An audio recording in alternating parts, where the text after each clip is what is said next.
federal judge has sentenced a Florida man to 8 months in prison in closely watched felony case. Prosecutors had sought an 18-month sentence for Paul Hodgkins, a Florida man who was the first to be sentenced for a felony in connection to the January 6th riot at the U.S. Capitol. Will serve 8 months behind bars, a judge announced Monday.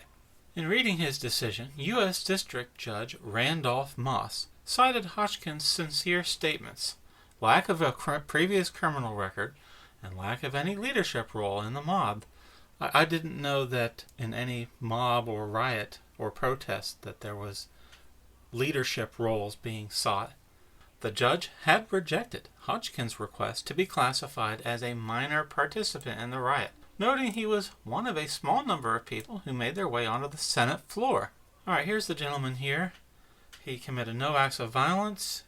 He committed no crimes other than trespassing in a public building. Hodgkins was never accused of assaulting anyone or damaging property.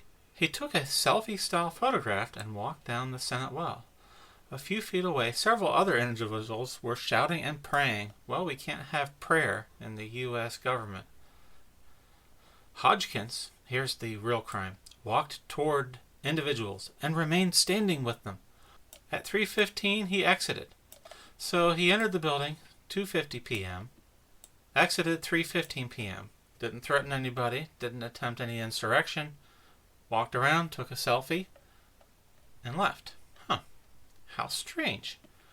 Let's see, a decade ago, how the federal government treated this insurrection here. This is in Wisconsin. Democrats illegally occupied the state rotunda building in Wisconsin to protest Republican Governor Scott Walker. Let's take a look. Let's take a look here. Here, the Wisconsin Police Union representative announces he's standing in solidarity with those illegally occupying the State House of Wisconsin. Now, what was the difference between 2011 and 2021?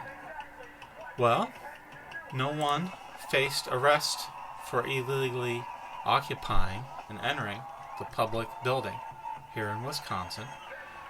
No one was brought up on federal charges of being a rioter.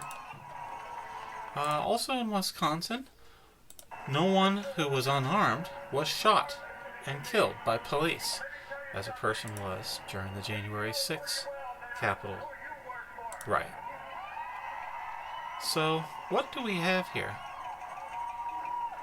Apparently, there's one set of laws. If you are a Republican, or at least non-Democrat, you will have the book thrown at you by a federal judge, prosecuted to the fullest extent of the law. If you're a Democrat rioter/protester occupying a government building, there's no penalty at all. You're treated as a hero because Democrats and members of the Democratic Party have a monopoly on protesting. They have a monopoly on conducting an occupation of government buildings while expressing themselves. Hey, let's take a look at the First Amendment to the Constitution of the United States. Congress shall make no law respecting an establishment of religion or prohibiting the free exercise thereof, or abridging the freedom of speech or of the press, or the right of the people to peaceably to assemble, and to petition the government for a redress of grievances. I would argue that any person who entered the Senate building on Capitol Hill on January 6, 2021, fits that precise definition at the end of the sentence, to petition the government for a redress of grievances. If you'll look here in the story, this man stated clearly his reasons for entering the Capitol. He stated he believed that Joe Biden was the rightful president of the United States, and that he had come to Washington, D.C. on January 6th to see a president he loved, Donald Trump. Apparently, only Democrats are allowed to petition the government for a redress of grievances. Only Democrats are allowed to peaceably assemble. Only Democrats are allowed to do the functions as outlined in the United States Constitution. So this is brand new federal law created by U.S. District Judge Randolph Moss, he has created a new law basically saying that there are two systems of justice in our country. Apparently, the U.S. Constitution no longer applies equally to every American. This judge sentenced a man to 8 months in prison for doing what Democrats did. How do I know this? Maybe there's different rules for people occupying federal building as opposed to a state government building, right? CBS News, Anti-Kavanaugh protesters take over Senate building, Amy Schumer among those detained. So you see, there are different rules and different laws. Amy Schumer did not receive an 8-month prison sentence for occupying and illegally entering the Senate building, the same Senate building that Paul Hodgkins entered. Paul Hodgkins wasn't the cousin of Senate Majority Leader Chuck Schumer. Amy Schumer is the cousin of Chuck Schumer. She didn't get an 8-month sentence, and prosecutors didn't seek a 22-month sentence for her, or 18-month sentence for her, like they sought for Mr. Hodgkins.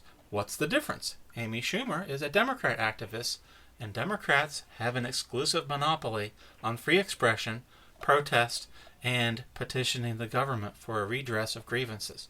So she's allowed to illegally enter a Senate hearing and interrupt the people's business, official government business, and she receives nothing but a slap on the wrist because she's a Democrat. This man had the same goal. He obstructed an official proceeding. He obstructed the count certifying Joe Biden as President of the United States. Prosecutors said Hodgkins, like each rioter, contributed to the collective threat to democracy by forcing lawmakers to temporarily abandon their certification of Joe Biden's election victory and to scramble for shelter from mobs.